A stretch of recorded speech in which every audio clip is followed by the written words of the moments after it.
Hello everyone, welcome to Lalaland. When we crochet scarves, hats, bags, and other projects, we often use double crochet. Because double crochet stitches are taller, the turning chain and slip stitch seam are more noticeable than with single crochet. In the previous video, I showed you the invisible slip stitch for single crochet. The process is very simple. The invisible slip stitch for double crochet, however, is a bit more complex and easier to make mistakes in practice. So in this membership video, I'll teach you the invisible slip stitch for double crochet plus the perfect turning chain. Normally, a turning chain for double crochet is 2-3 chains. This creates a twisted seam line along the vertical axis of the turning chain. Now we're going to crochet a turning chain that mimics the side profile of a double crochet stitch.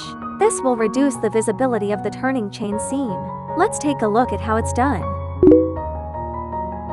We'll use a piece started with 12 double crochets as an example. Start with a magic ring. Chain 2 as a turning chain. This turning chain counts as the first stitch. So we crochet 11 more double crochets.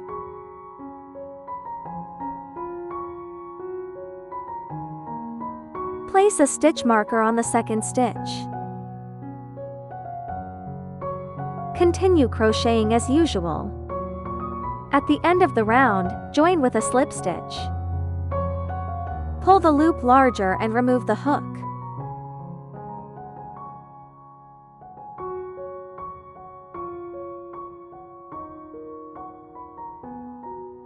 Locate the stitch marker and remove it. Insert the hook from the back of the second stitch, the one that was marked.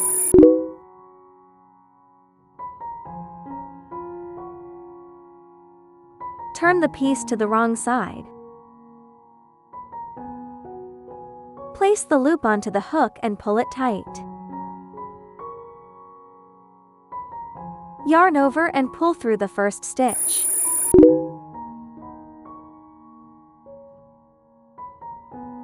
Pull the loop larger, remove the hook, and turn the piece to the right side.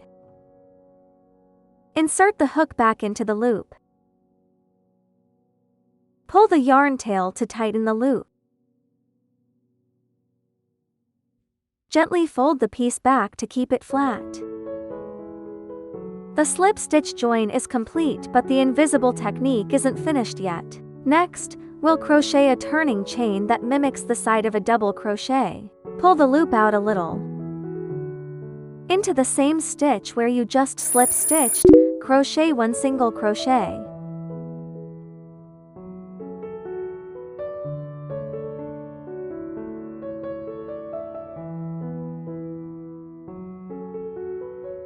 As you crochet, keep the piece flat and smooth. After the single crochet, chain 1.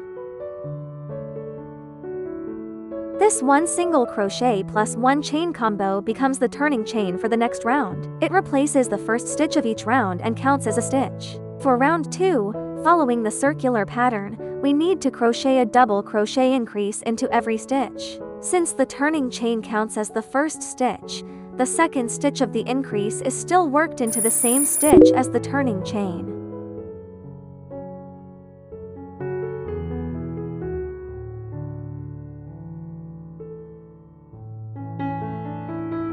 This completes the first increase. Again, place a stitch marker on the second stitch.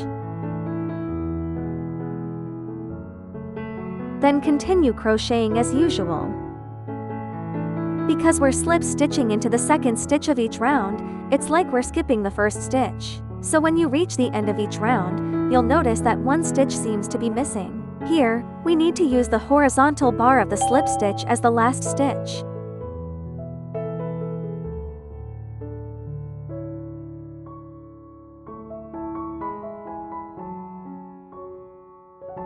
Now the stitch count matches. Next, simply repeat the process invisible slip stitch plus crocheting the special turning chain. Let's watch the entire process continuously. After confirming the position of the second stitch, remove the stitch marker.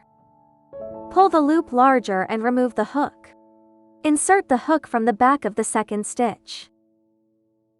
Turn the piece to the wrong side. Place the loop onto the hook, then pull the yarn through the stitch.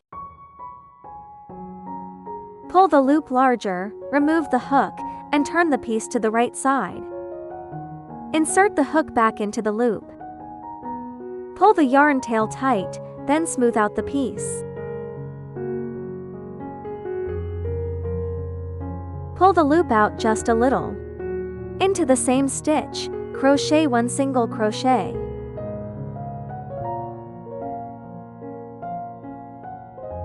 Then chain 1. This completes the invisible slip stitch and turning chain for double crochet.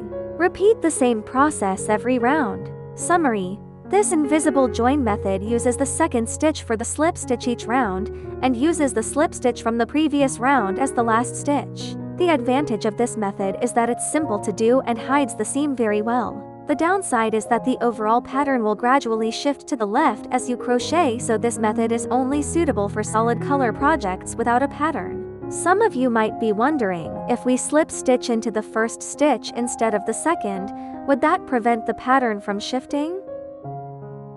Let's take a look at the result when we use this join plus turning chain method on the first stitch of each round. You can clearly see a visible gap at the join, and the turning chain stands to straight. Looking out of place next to the other double crochets, it doesn't create an invisible effect at all. So is there a crochet method that can both handle the join plus turning chain seam effectively and keep the pattern from shifting?